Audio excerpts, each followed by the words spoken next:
All right, Craig, thanks very much. Republican gubernatorial challenger Rob Astorino asked Governor Cuomo today to close the book on his book tour, claiming the signing events and the TV appearances and the ads that go with them should be considered in-kind campaign donations. A Buffalo paper reported yesterday that Cuomo's campaign sent out emails to supporters asking them to buy a copy of the book and ask their friends and family to do the same.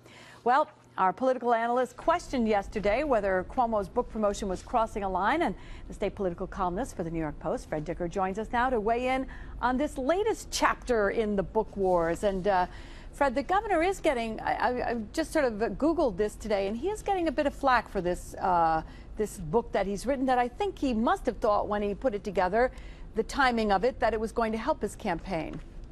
I would think so, Liz, but keep in mind the governor is supposed to be a full-time employee of the state by law.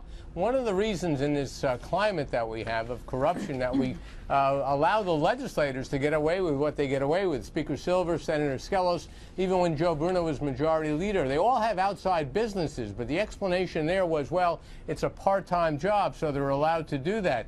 Here's a governor traveling around the state and doing interviews around the state 3 weeks before an election, basically hustling books that he makes money off of. He's peddling books. What if, for instance, Saratoga Racing or Genting Casino or some other major business interest has bought $1 million worth of these books, of which he may make whatever he makes from it? We don't know that.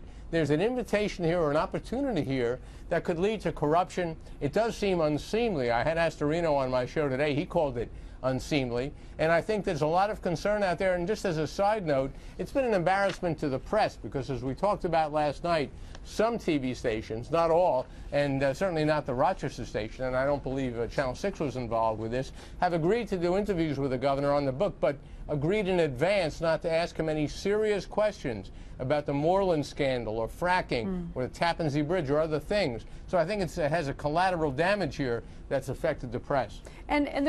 Is there some talk at the Capitol then that the Republicans might, file some kind of a formal ethics concern over this? There is, and in fact, it may not be the Republicans, but the inside word is that a complaint to the Joint Commission on Public Integrity and maybe to the Board of Elections is being seriously considered by lawyers, may even be being drafted now, and if it's going to happen, presumably it'll take place being filed in the next few days, because obviously it would be aimed at having an impact before the election. All right, well, I know you'll stay on top of that for us, and we appreciate it. Thank you, Fred. Fred on the radio as well, live from the state capitol. It's every weekday morning from 10 to 11. You can catch it on Talk 1300 AM radio.